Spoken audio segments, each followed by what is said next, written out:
Hi guys, it's Geekonomics here, just bringing you the second in the series of the new literacy review for the year beginning September 2017, where we are looking at this book by Lynda Gratton and Andrew Scott with regard to the 100-year life, living until you're 100. Consider it a gift and not a curse, as we discussed in the introductory section, which is in my first video with regard to this particular book.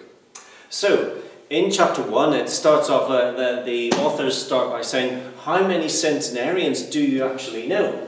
And I thought to myself, well, that's a really good question, so have a think about it. I actually don't know anybody who is 100 years old.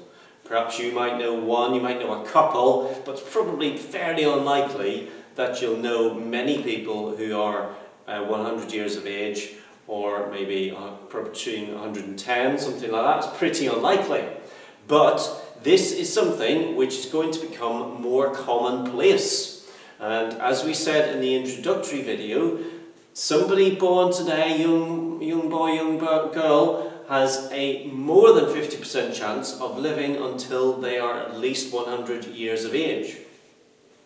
And since 1840, the data shows that life expectancy has increased by 2 years as every decade has passed. And the trajectory for life expectancy, ladies and gentlemen, certainly based upon the data which is in this book and the various charts which are in this book, which are very useful, I must say, the charts show that the trajectory continues to be upwards.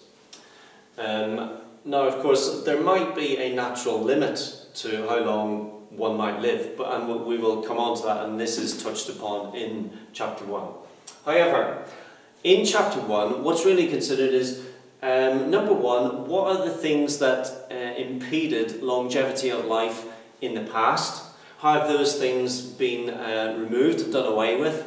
What are the things impeding longevity of life as we look forward? And again, how are those going to be dealt with? So in the past, what were the key problems? Well, in the Victorian times, infant mortality was the big problem. And of course, if you don't live beyond your childhood years, you're obviously not going to live until you're a centenarian. So the problem was, therefore, tackling the causes of child mortality. Now that was dealt with. And so when we moved into the 20th century, the problem then became, well, okay, we've tackled child mortality. Now the problem is that people of middle age and early sort of old age are suffering from heart disease, heart attacks, pneumonia, that type of thing. And now we need to research, we need to develop cures for these things. And again, that was tackled. Now, the book goes on to suggest that the next big gain in the longevity of life, and the reason why so many more people live until they're 100 years of age, is to do with tackling the diseases of old age.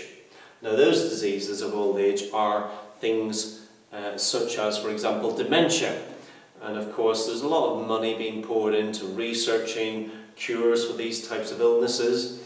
And that is where the next gain in longevity of life is going to come. Now there are a few reasons why that is a fairly reasonable assumption to make. First of all, incomes continue to grow. It means that we can put more money into healthcare and so on, and research and development for these diseases of old age. Nutrition's getting better all the time. People are eating, clean eating, of course, nowadays is a big thing. I'm really into that at the moment, clean eating. And so people are just more aware of by their own nutrition and their own body and keeping healthy. And then public health awareness. 30, 40 years ago, smoking and all of these tobacco-related illnesses weren't really on the radar, but of course nowadays smoking and all of these problems associated with smoking are very, very widely known. Alcohol abuse and the problems of alcoholism and so on, again, that is due to health awareness. So a combination of all of these factors should see people born today living well into their early 100s. Now, this is the case not only in a developed country such as our own, but also in the developing world.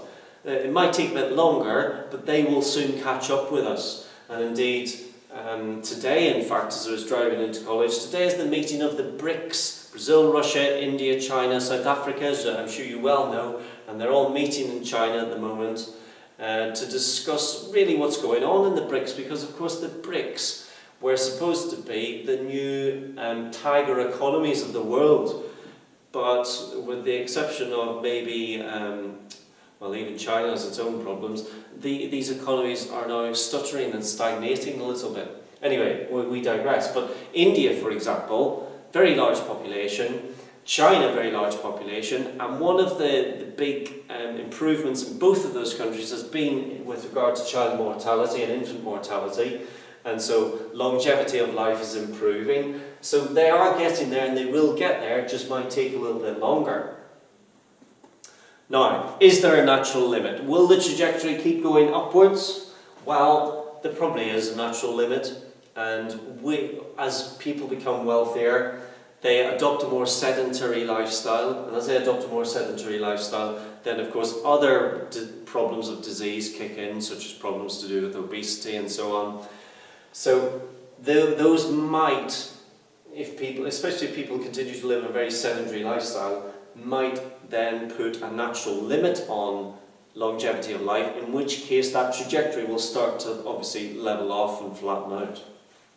But the whole chapter really, in summary, what the chapter says, and this great little phrase is, there will be a compression of morbidity. In other words, people will be healthier for longer. And so, for that reason, a long life is certainly not a curse. It must be seen as a gift. That's chapter 1, ladies and gentlemen. Bye for now.